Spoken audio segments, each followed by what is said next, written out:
BK BK Hariprasad जी, प्रदीप भट्टाचार्य जी, विजयेंद्र सिंगला जी, अभिजीत मुखर्जी जी, हमारे candidates Shankar Malaker जी, सुनील तिरके जी, अशोक भट्टाचार्य जी, stage पे वरिष्ठ नेता, गठबंधन के कार्यकर्ता, कांग्रेस पार्टी के कार्यकर्ता, भाइयों और बहनों, प्रेस के हमारे मित्रों, आप सबका यहां आज मैं बहुत स्वागत करता हूं। नमस्कार।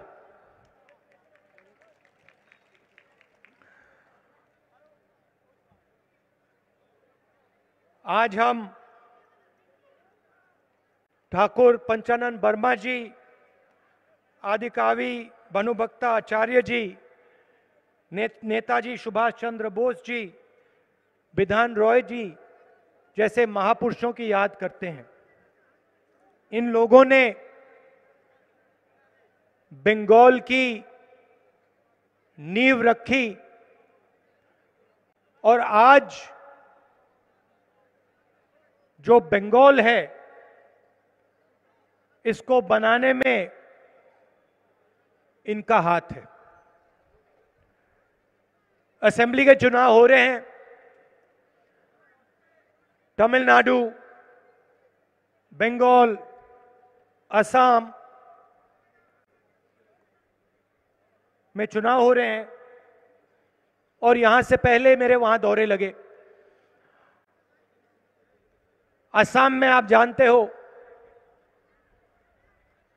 बीजेपी ने क्या किया, वही काम वो तमिलनाडु में कर रहे हैं। चुनाव के समय मैंने लोगों से पूछा, क्या लगता है आपको? असम के लोग कहते हैं हमारे प्रदेश पर, हमारी संस्कृति पर, हमारी हिस्ट्री पर आक्रमण हो रहा है।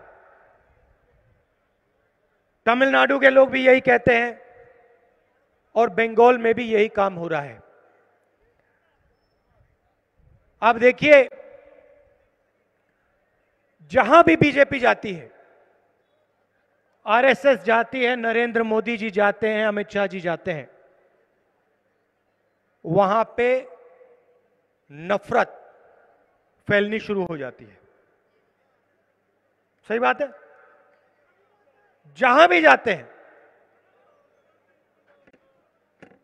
भाईचारे की बात, जोड़ने की बात कभी नहीं करेंगे।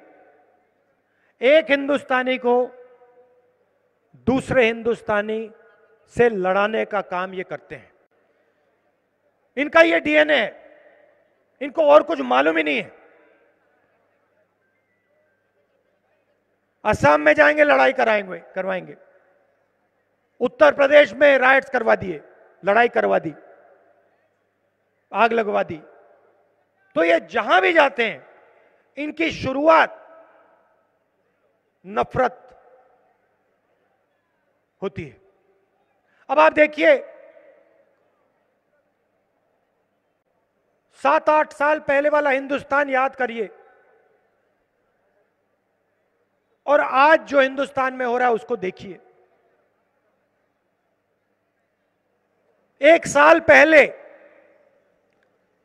कोरोना आया। पिछले साल फरवरी में मैंने और कांग्रेस पार्टी के सब नेताओं ने कहा, नरेंद्र मोदी जी, कोरोना से हिंदुस्तान को बहुत नुकसान होने वाला है, आप तैयारी करिए, अर्थव्यवस्था को बचाने का काम शुरू कीजिए, मजदूरों की रक्षा करने का काम शुरू कीजिए,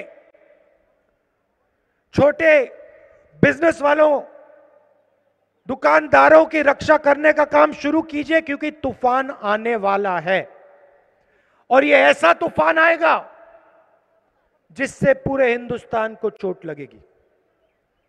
ये हमारे प्रेस के मित्र बैठे हैं यहां पे, इन्होंने मेरा मजाक उड़ाया। इन्होंने कहा राहुल गांधी लोगों को डरा रहा है।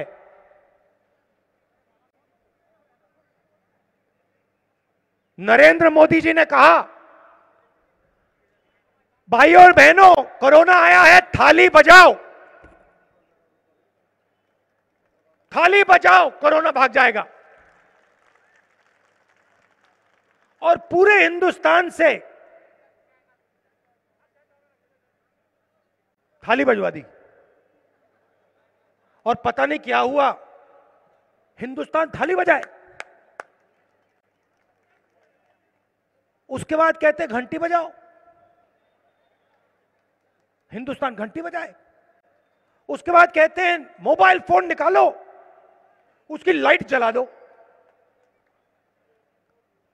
अब देखिए, यह व्यक्ति हिंदुस्तान का प्रधानमंत्री है, गहरी बात बोल रहा हूं, यह व्यक्ति हिंदुस्तान का प्रधानमंत्री है और यह एक्शन ले बजाय, अर्थव्यवस्था की रक्षा करने के बजाय, मजदूरों के लिए रेलवे टिकट, बस टिकट खरीदने के बजाय देश को कह रहा है घंटी बजाओ। और ये जो मीडिया वाले हैं, ये 24 घंटे दिखा रहे भैया देखो हिंदुस्तान घंटी बजा रहा है, घंटी बजा रहे, देखो घंटी बज रही है सब जगह, तो ताली बजाओ भैया, घंटी बज रही है। और आज उत्तर प्रदेश में जाइए, देखिए, मेरे फोन पे अभी वीडियो आया है, लाशों का ढेर पड़ा हुआ है, जगह नहीं है लाशों को रखने के लिए,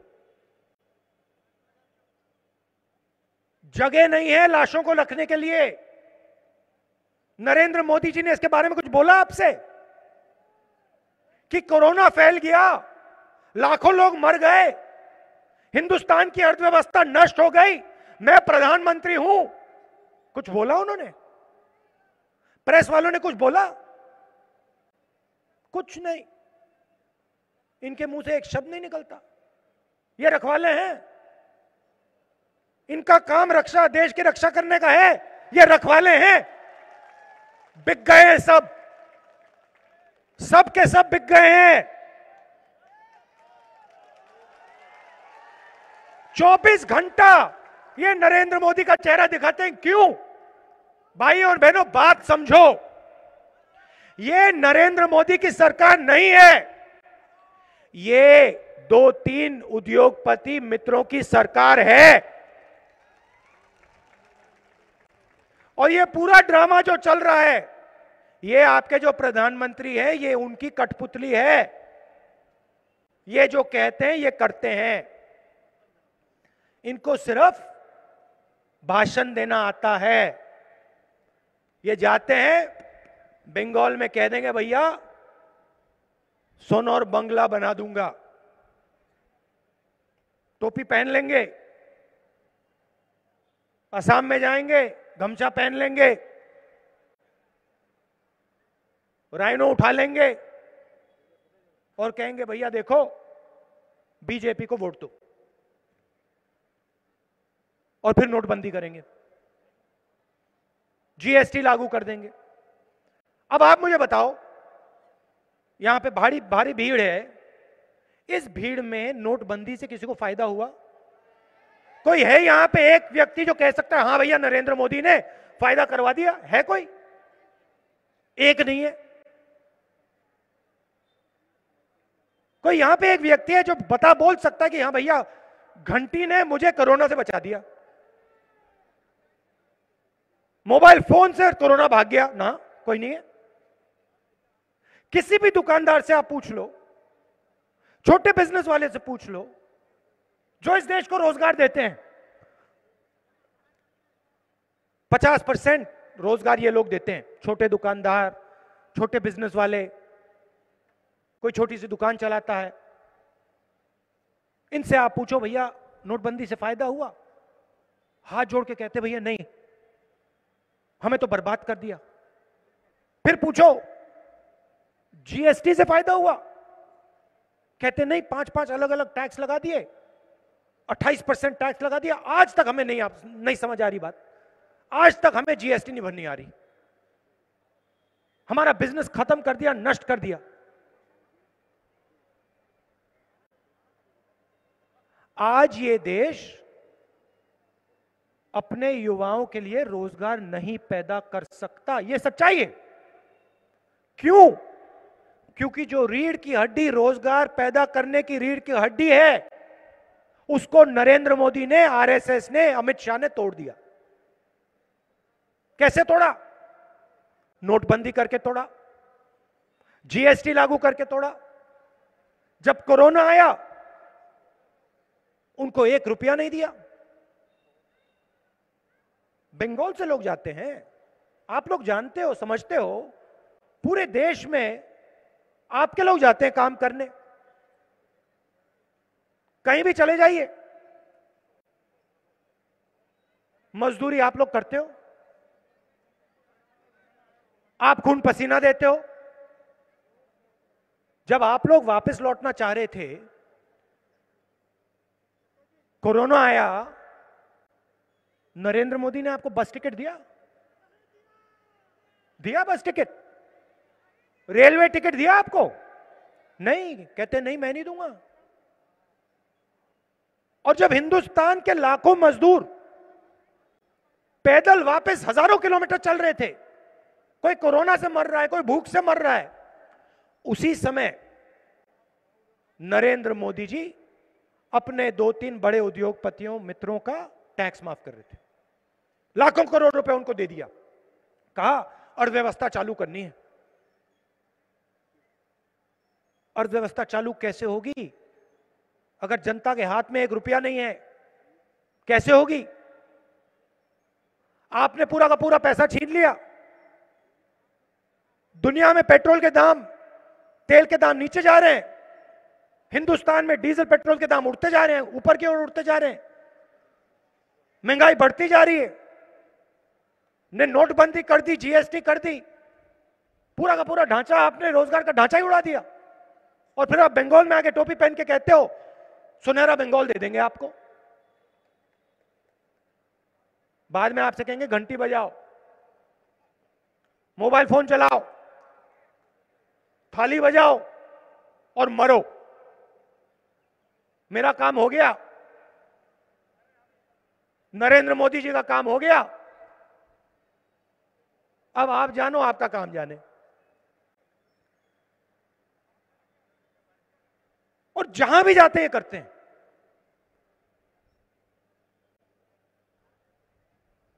एक के बाद एक झूठा वायदा, झूठा वायदा, झूठा। 2 करोड़ युवाओं को मैं रोजगार दूंगा, सब जगह कहा इन्होंने, दे दिया, मिल गया।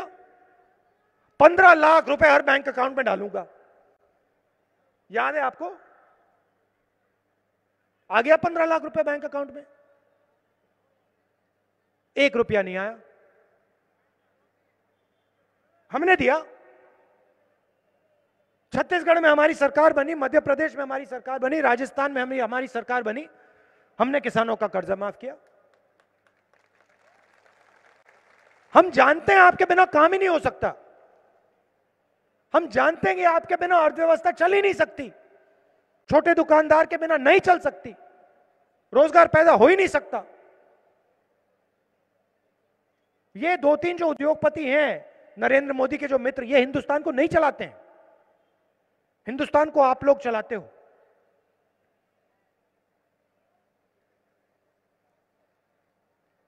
चौबीस घंटा आप लोग काम करते हो, अपना खून पसीना देते हो, और फिर जो आपका है वो उठा के ये 4-5 लोगों को पकड़ा देते हैं।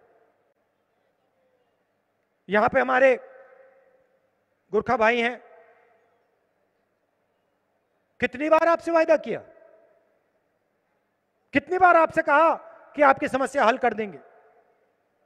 3 बार आपने उनको मेंबर ऑफ पार्लियामेंट दिया, 3 बार दिया ना, 3 बार आपने दिया। हो गई आपकी समस्या, हो गया आपका काम।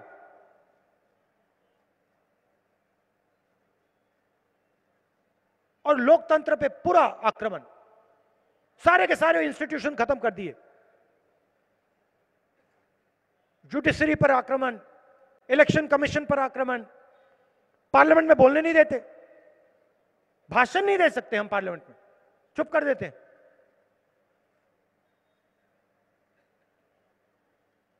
हिंदुस्तान में नरेंद्र मोदी लोकतंत्र पर आक्रमण कर रहे हैं, यहां पे ममता जी कर रही है।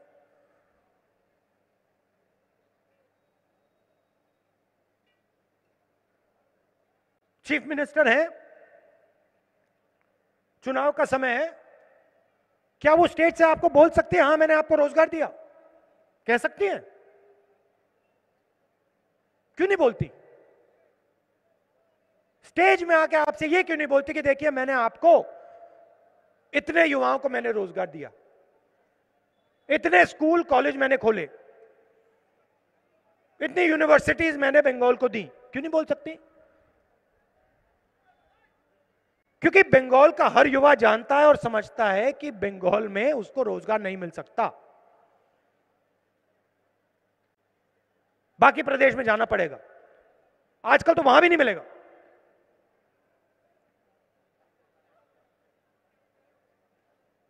यह सच्चाई है।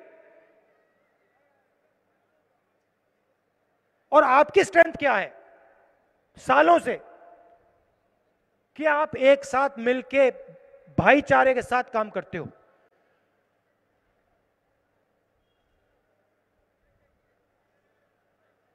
एक दूसरे के साथ मिलकर काम करते हो प्यार से। यह आपके सबसे बड़ी स्ट्रेंथ है। इस पर बीजेपी आक्रमण कर रही है। ये आपको बांटने की कोशिश कर रहे हैं और जब आप बढ़ जाओगे जो आपका है ले जाएंगे। उन्हीं 3-4 लोगों को उठा के पकड़ा देंगे।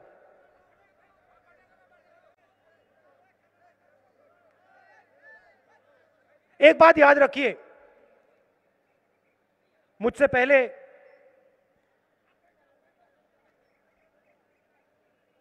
बोला, हमने कांग्रेस पार्टी ने आरएसएस और बीजेपी के साथ कभी भी समझौता नहीं किया है, कभी भी अलायंस नहीं किया है। और यह याद रखिए, नरेंद्र मोदी जी अपने भाषणों में कांग्रेस मुक्त भारत कहते हैं। आपने कभी सुना है कि नरेंद्र मोदी ने कहा टीएमसी मुक्त भारत? कभी सुना है? नहीं। क्योंकि नरेंद्र मोदी जानते हैं कि कांग्रेस ही उनके खिलाफ लड़ सकती है। और कांग्रेस सिर्फ एक संगठन नहीं है। आप ये मत सोचिए कि कांग्रेस एक संगठन है, तृणमूल एक संगठन है। कांग्रेस एक संगठन है मगर कांग्रेस एक विचारधारा भी है। आरएसएस और बीजेपी एक संगठन है मगर वो एक विचारधारा भी है। हमारी विचारधारा की लड़ाई है और ये सालों पुरानी लड़ाई है, ये नई लड़ाई नहीं है। और उनकी विचारधारा ने हमारे सबसे बड़े नेता की हत्या की है। महात्मा गांधी की हत्या उनकी विचारधारा ने की है। और हम कभी भी उनके साथ समझौता नहीं कर सकते हैं, कभी नहीं कर सकते। मगर याद रखिए, तृणमूल ने बीजेपी के साथ अलायंस किया था। याद रखिए, यह फर्क है हम में और उनमें। कुछ भी हो जाए, हमारी विचारधारा की लड़ाई है। हम उनके साथ समझौता नहीं करेंगे, हम उनका हाथ कभी नहीं पकड़ेंगे। मर जाएंगे मगर नहीं करेंगे। और जीते दम तक उनके खिलाफ हम लड़ेंगे। और यह भी समझिए, नरेंद्र मोदी, अमित शाह जी ममता जी से नहीं डरते हैं। वो जानते हैं कि ममता जी को वो आसानी से कंट्रोल कर सकते हैं। वो जानते हैं। देखिए, जिसने भी भ्रष्टाचार किया है, चाहे वो कर्नाटक में हो, हरियाणा में हो, असम में हो, हिंदुस्तान के किसी भी प्रदेश में हो, कोई भी हो, जिसने भ्रष्टाचार किया है उसका रिमोट कंट्रोल बीजेपी के हाथ में है। सीधी बात है।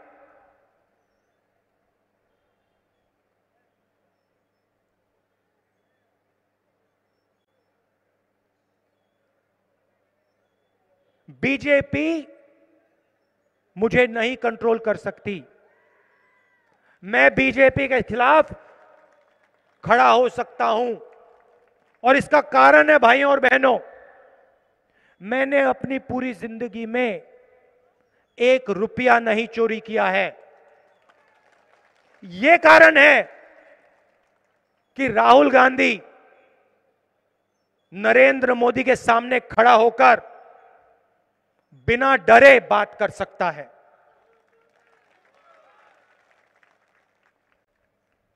और मैं यहां इसलिए आया हूं क्योंकि मैं अपने बंगाली भाइयों और बहनों को बताना चाहता हूं,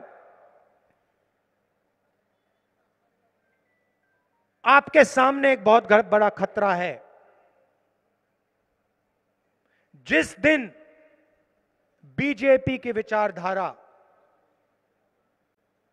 बंगाल के अंदर आ गई, उस दिन के बाद बंगाल में आग लगेगी और उसको कोई नहीं रोक पाएगा, क्योंकि ये इतना नफरत फैलाएंगे कि ये जो आपका प्यारा प्रदेश है ये जलेगा। याद रखना मैंने जो बोला है, मैं फालतू बात नहीं करता हूं, मैं सोच समझ के कहता हूं। आरएसएस और बीजेपी की विचारधारा बंगाल के लिए खतरा है, आपके भविष्य के लिए खतरा है, और इनको रोकना पड़ेगा। इसीलिए आप हमारे कैंडिडेट्स का पूरा समर्थन कीजिए, इनको भारी बहुमत से जिताइए।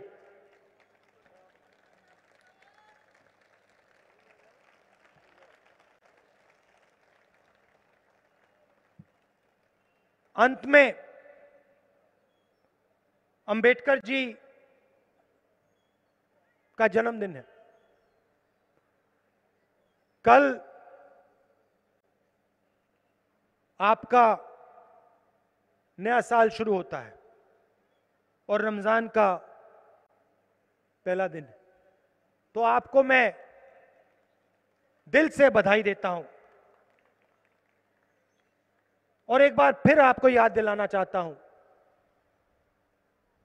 कि बंगाल आप सबका है। यह किसी एक व्यक्ति का नहीं है, यह किसी एक सोच का नहीं है, यह आप सबका है, और आप सब मिलकर ही इस प्रदेश को आगे ले जा सकोगे। अगर आपने लड़ाई कर ली, अगर आप बट गए, यह प्रदेश आगे कभी नहीं जाएगा। आप सबका बहुत बहुत धन्यवाद। नमस्कार। जय हिंद।